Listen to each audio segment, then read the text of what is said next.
हुन्छ र निर्वाचन आयोगले अन्तर्राष्ट्रिय अभ्यास पनि हो कुनै पनि निर्वाचनलाई 120 दिनको समय लगाएर सम्पन्न गर्नुपर्छ भनेर भन्छ। कानुनमा पनि त्यही व्यवस्था छ।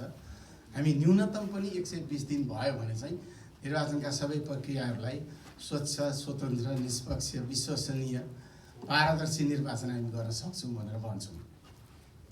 अब अहिलेको कन्टेक्स्टमा आज हामीसँग अब 77 दिन बाँकी छ फागुन 21 गतेको निर्वाचन सम्पन्न गर्नको लागि र धेरै कामहरू हामीले अगाडि बढाइसकेका छौँ। यहाँहरूलाई जानकारी नै छ, निर्वाचन आयोगले करिब 70% तयारीको कामहरू सम्पन्न गरिसकेको अवस्था छ। हामीले यसलाई सार्वजनिक रूपमै निर्वाचन आयोगले भनिसकेको अवस्था हो। अब मुख्य गरेर मतदाता नामावली हो निर्वाचनलाई स्वच्छ, स्वतन्त्र, निष्पक्ष बनाउनका लागि नामावली चाहिँ सर्वप्रथम स्वच्छ, स्वतन्त्र र निष्पक्ष हुनुपर्छ। त्यसैको लागि निर्वाचन आयोगले निरन्तर रूपमा काम गरिरहेको हुन्छ। अब यहाँ अघि कुरा उठ्यो विदेशमा रहेका नेपालीहरूको मताधिकारको सम्बन्धमा निर्वाचन आयोग चाहिँ के गरिरहेको छ त भन्ने जिज्ञासा यहाँहरू सबैमा लागेको होला सायद।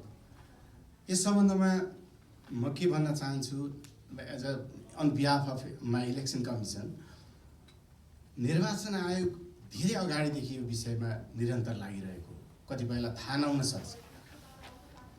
जस्तो हाम्रो देशमा यो विषय अभ्यास नभएको विषय होइन, नौलो विषय होइन। निर्वाचनको इतिहासमा तपाईँहरूले निहालेर हेर्नुहुन्छ भने 2037 सालमा जनमत सङ्ग्रह हुँदाखेरि विदेशमा बस्नुभएका र विदेशी नियोगहरूमा काम गर्नुभएका र सरकारी केही संस्थाहरूमा काम गर्नुभएका चाहिँ व्यक्ति, कर्मचारी र उहाँका परिवारहरूलाई पनि मतदानको अधिकार दिएको रहेछ। हामीले अभ्यास गरिसकेको विषय, नौलो विषय हो। अब विश्वमा हेर्नुहुन्छ भने 150 भन्दा बढी मुलुकहरूले अभ्यास गरिसकेको विषय र यसलाई सहज रूपमा अभ्यास गर्नुपर्छ भनेर अघि नै पनि कुरा उठाउनु भयो। 74 सालमा सम्मानित सर्वोच्च अदालतले यसलाई चाहिँ निर्देशनात्मक आदेश दिइसकेको विषय।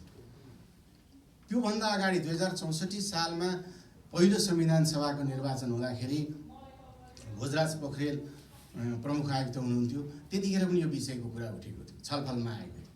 तर विविध कारणहरूले कार्यान्वयन हुन नसक्दै आइरहेको अवस्था हो।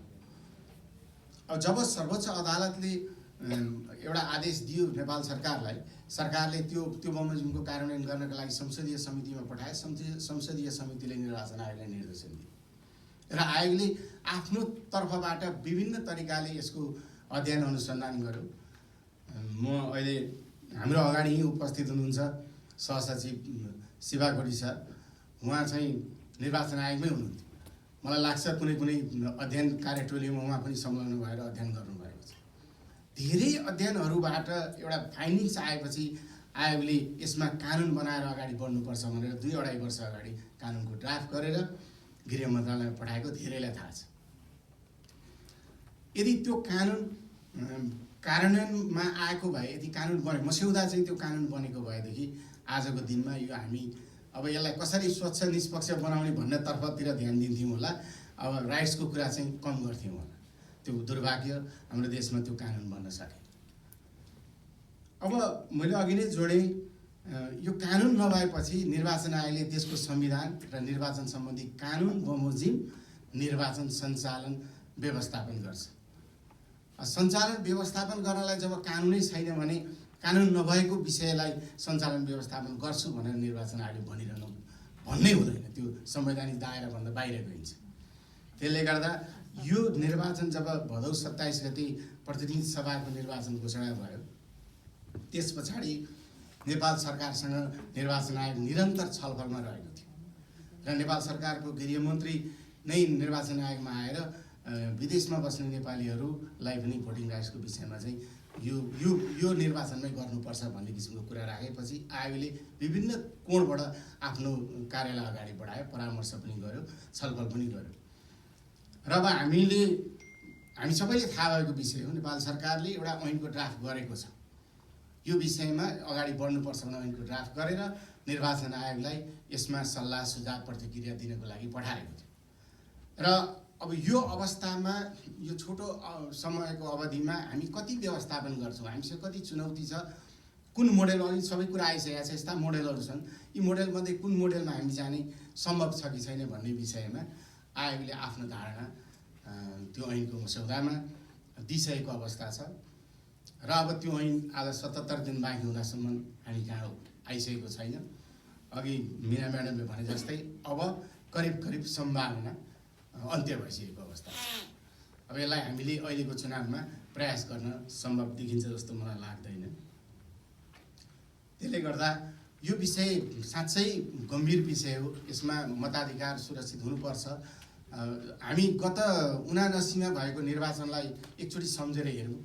हामीले 1,69,60,00,000को मतदाता नामावली तयार गरेका थियौँ। त्यति मतदाता एलिजिबल हुनुहुन्थ्यो हामीले भोटर लिस्ट तयार गर्दाखेरि, र अब 1,05,00,000 मतदाताले मात्रै मतदान गर्नुभएको अवस्था छ। करिब त्यो 65 लाख 60-65 लाख मतदाता छ मिसिङ हुनुहुन्छ, हामीले उहाँ मतदान गर्नुभयो। अनि म कहिलेकाहीँ यो हाम्रो निर्वाचनसँग रिलेटेड विज्ञहरू, निर्वाचनका रिसर्चरहरूले कुरा गरेको सुन्नमा आउँछ। वास्तवमा हाम्रो लोकतन्त्र, हामीले अभ्यास गरेको प्रजातन्त्रमा शासन सत्ता चाहिँ यो करिब 12-14 वर्ष 15 वर्षमा परिवर्तन हुने, विद्रोहहरू भइरहने कारण चाहिँ बा यो मिसिङ भएको मतदाताहरूले मतदान गर्न नपाएर हो कि यतातिर पनि चाहिँ सोच्नुपर्छ कि भनेर केही रिसर्चरहरूले छलफल गरेको पनि हामी सुन्छौँ।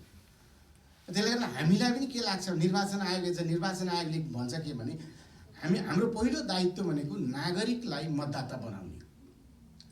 यदि बालिग भइसकेको र उसले नागरिकता प्राप्त गरिसकेको व्यक्ति मतदाता हुनुपर्छ र मतदाता भइसकेपछि उसले मतदान गर्न पाउनुपर्छ। अहिले आएको कन्सर्न पनि यही छ। अहिले करिब हामी 1,90,00,000को आधारमा मतदाता नामावली तयार गरिरहेका छौँ। यो अब पौषको 12 गते हामी अन्तिम मतदाता नामावली सार्वजनिक गर्दैछौँ र 1,90,00,000 मतदाताले स्वतन्त्र रूपमा आफूले चाहेको, आफूले रोजेको उम्मेदवारको निर्वाचन चिन्हमा मतदान गर्ने अधिकार सुनिश्चित गर्नुपर्छ। यो तर्फ आएको फोकस पनि छ, अहिले आएको ध्यान पनि त्यतैतिर गइरहेको छ। त्यसैले निर्वाचन आचार संहिताको कुरा पनि आइरहेको छ, अहिले ड्राफ्टिङको अवस्थामा छ। छिटै नै त्यो आचार संहिता लागू गरेर यसलाई कसरी हामी मतदाताको अधिकारलाई सुनिश्चित गर्ने भन्नेतर्फ अगाडि बढिरहेका छौँ। धेरै कुराहरू आइसकेको छ, म धेरै कुराहरू राख्नुभन्दा पनि समयको यसले गर्दाखेरि निर्वाचन आयोगबाट मलाई आज 2 शब्द बोल्ने मौका दिनुभयो। बोलाउन त यहाँहरूले प्रमुख निर्वाचन आयुक्त बोलाउन खोज्नु भएको जस्तो लाग्थ्यो मलाई। उहाँहरू अति व्यस्त हुनुहुन्छ, यहाँहरूलाई थाहै छ निर्वाचन एकदम मध्य चरणमा अहिले तयारीको अवस्थामा छौँ हामी। त्यसले गर्दा म प्रतिनिधित्व गर्दै यहाँ आएँ।